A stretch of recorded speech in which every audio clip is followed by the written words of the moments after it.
السلام عليكم ورحمة الله تعالى وبركاته. هرتوتو تبقى بجمتوتا حجالة تمتوتا تشاينا لجنك سشوهن دخي سنجتشالا بقى جيراتن سنجتشا ورين تشاينا لغي فارتا تن سبسكرايب كوچن دقتنا أكسما ورين تكتوك خيار النور دوتان هم دخي سنو بقى جيراتن سنجتشا أشما هركفوني ورين أمن تابيرا سلام تاهن دقني بقى إسنين جيتشاد إن شاء الله وبريغي خبجة مفججالة تمو ilmaan oromoodhaa hundi keessan jechaadha warreen xillantanis warreen hin dagalanis jechaadha jiruun biyya duniyaadhaa garagaltuudha maaliif jennaan isinin arsin jechaadha miidiyaa kanarraa wanni deemaa jiru waan nama ajaa'ibsiisaati waan nama illee rifachiisaati waan nama illee aarsaa jechaadha soo garuu biyyi duniyaa jechaadha isin warreen jechaadha amantii islaamaa qabdanis warreen amantii kiristaanaa qabdanis oromummaa warra walitti qabnu hundi obboleeyyan jechaadha nuti inshaallah soogor wanni kana walitti isin buusuun qabuun isin jechuu barbaada maaliif jennaan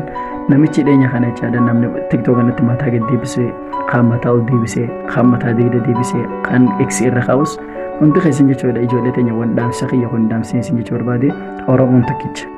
amantiin abbaadha qaba ani musliima ta'us ati kiristaana taatus amantiin ti amantiiti anis amantii kiyya amantii kaati garuu oromummaa akkana wal qabna jechaadha dhiiga takkamte addaan baanu amantiin qofti amantiin abbaa fedhe wadda baafti amantiin namni tan isaaf taate maratata jechaadha tun dirqama qabdu dirqamaan nama dirqoon hin jirtu khottu kiristaanaa hin jirtu khottu islaamaa hin dirqiidhaan jirtu jechaadha abbaan jaalateen islaamaa abbaan jaalateen ni kiristaanaa fedhina kee jechaadha soo ni isin jecha barbaade dhaamsa kiyya maal ni beetadhi ijoollee hundi keessan jechaadha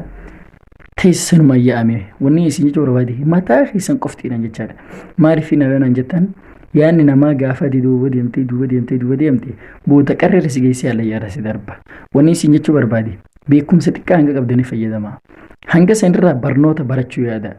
kitaaba garaagaraa dubbisuu yaada seenaalee garaagaraa dubbisuu yaada waan dabriis waan dhufa kitaaban garii haasawaa laala ijoollee maaliif walaala taanee teenya yoomuu taanaan kan biyya ambaa keessa jirtan hundi keessan keessa jechuudha naamsin isin dhaamuu barbaade tiktokii miidiyaadha miidiyaa kanarratti jechuudha wal arrabsuu wal qeequu amal godhatanii jirtan wanni isin dhaamuu barbaade maal ni beektanii hundi keessan sammuu teessan ta'akkat godhaa gadhaabaa wayirratti jechaadha wayirra gadhaabbadhaatii kafal maxxanis falmadhaa kan baratanis baradhaa kan gorsitanis gorsaa kan arrabsitan ammoo dhaamsa kiyyaan isin dhaamu kurs arrabni jechaadha eenyu futaanan nama arraba arrabsitan ifuma fi arrabsitan wanni isin jechuu barbaade isiniif hin ta'u ifirraa dhiisaa isin dhaamsa qote jechaadha